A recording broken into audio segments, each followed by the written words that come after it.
This is Dominique Wilkins. Hey, this is Sean Kemp. This is Gary Payton. Hey, this is Pau Gasol. NBA fans, what's up? This is Vince Carter here. Hey, what's up? This is Matt Barnes. If you're an old school NBA fan like I am, make sure you check out the Basketball Time Machine with my man Sean David.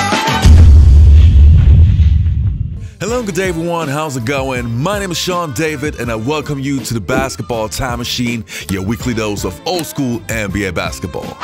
It's been quite some time since I covered Sir Charles Barkley and I thought, hey man, let's do it this time. So in today's episode, I want to take a look at NBA legends talking about how great Sir Charles Barkley, the player, really was. But before we start with that, let me ask you guys for a small favor. Please subscribe to the channel and like the video if you enjoy the content. All right, you guys, let's do it.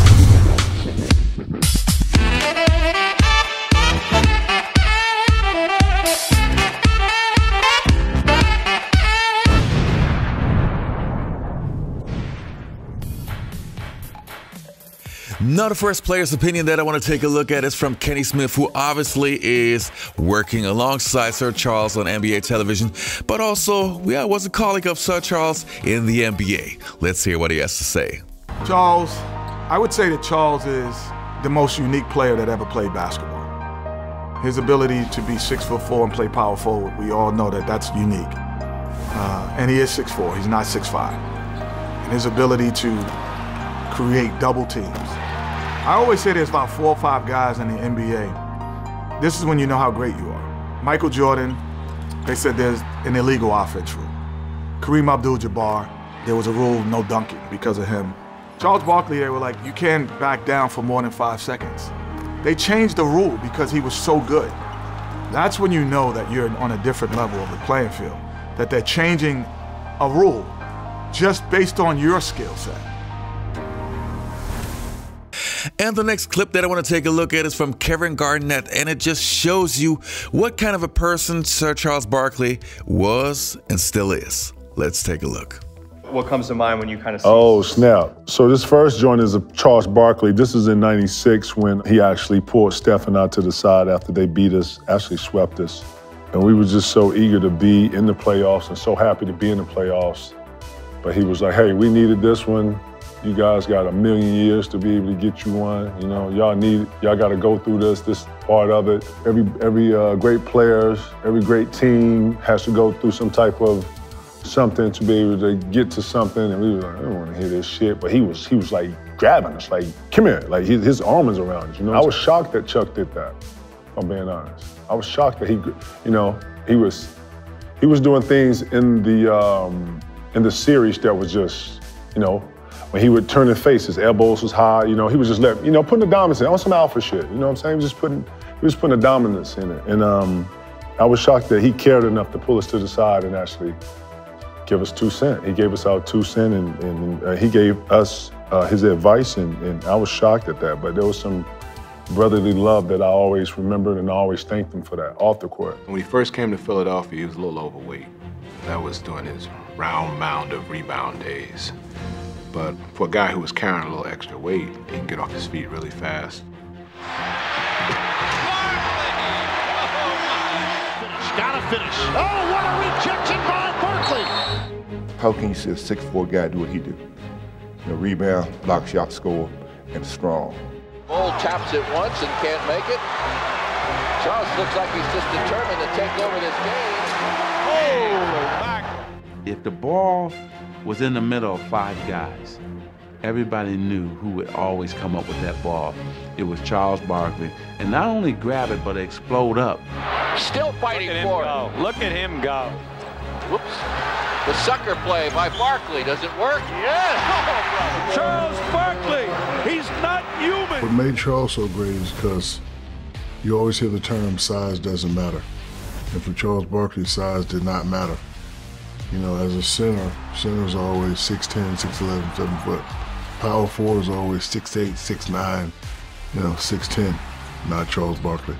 Charles Barkley was a solid 6'4", and he didn't care if you were taller, if you were bigger, if you were faster, you were stronger. He was going to go through it, and nothing could stop this man. And a guy that played with that tenacity, with that speed, with that force, plus the mentality that he had of not caring. You could tell by some of his interviews he was going to be hard to stop. Money doesn't matter. Endorsements don't matter. The only thing matters is winning. Chuck was just different, man. Like, you know, he's small, but, man, the things he could do on the floor, you know, most guys have the physical tools and the look that goes with that. But Chuck, he didn't have that, but there was just nobody better at creating space to get to their spots. And then he just had a complete game. He's a great passer. I don't think he gets enough credit for how good a passer he was. And you talk about that kill gene, where when it was time, that guy delivered more often than not. And I always admired Chuck too, because I just never felt like anybody had more fun playing a game than Charles Barkley. God want us to win the world championship. I don't know if I go that far, Charles. No, I talked to him the other night. For that year, he was the best player in the league. He presented a scare to us. They felt like they had a chance, and barring from John Paxson's shot, things could have been totally different. They're going to go down to Barkley. Barkley holding off Robert Horry. Barkley puts it up. Oh! Charles Barkley!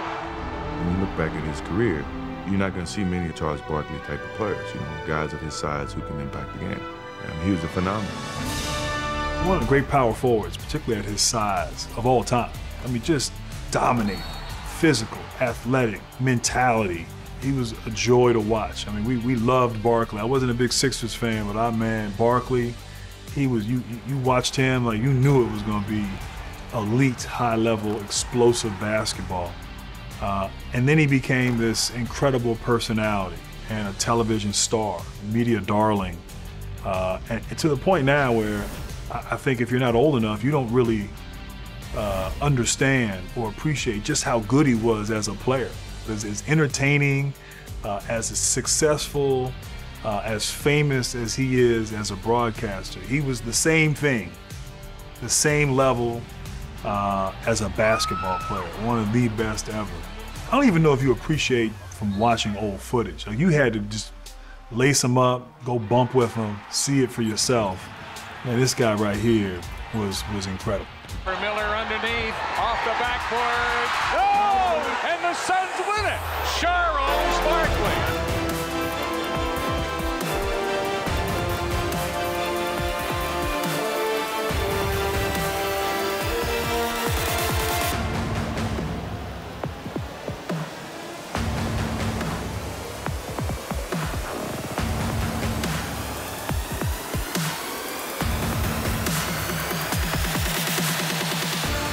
I had a real game plan against Chuck, trying to make him shoot that little fadeaway jump shot if I could get him to turn and just fade away and get a hand up and use my length. Because he was just a guy that had a great gift and a great motor for going to the offensive glass, and ended up being the MVP when he was down in Phoenix and get to the finals, and just got better and better and better. And we had a lot of good battles through our careers.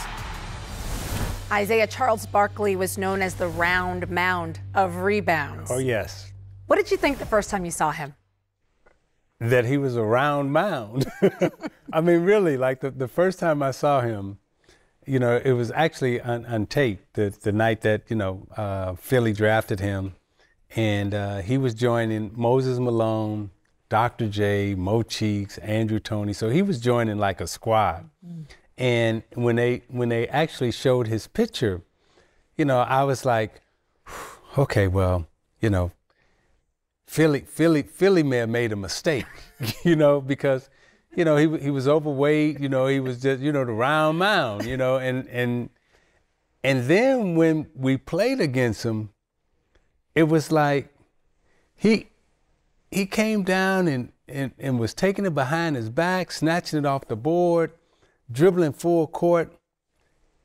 And then that fool jumped. Back in the days as a kid, I was a huge Sir Charles Barkley fan. And to be honest, nothing has changed. I still love that guy. And to me, it's just super sad that people don't give him the credit that he deserves just because he did not win an NBA championship. And people forget that there are so many superstars from back in the days who did not win a title because of that one guy named Michael Air Jordan. But if we talk about Sir Charles and his skill set, I mean, that guy could rebound, he could score, he could trash talk and get you out of his game. He was super physical. And even though he had not the greatest work ethic, especially later in his career, I mean, that guy was the bomb. When the game mattered, that guy was always present, and he gave you 110% effort when he was on court. So to me, Sir Charles is not only one of the probably best 25 players of all time, not only one of the most entertaining guys, but I'm just super grateful that I had the pleasure and the honor to see this guy play. So Sir Charles, this video is for you, my man. And to you guys, thanks a lot for watching this episode. I hope you enjoyed this video. Don't forget to leave a like, subscribe to the channel, and hopefully see you next time on the Basketball Time Machine.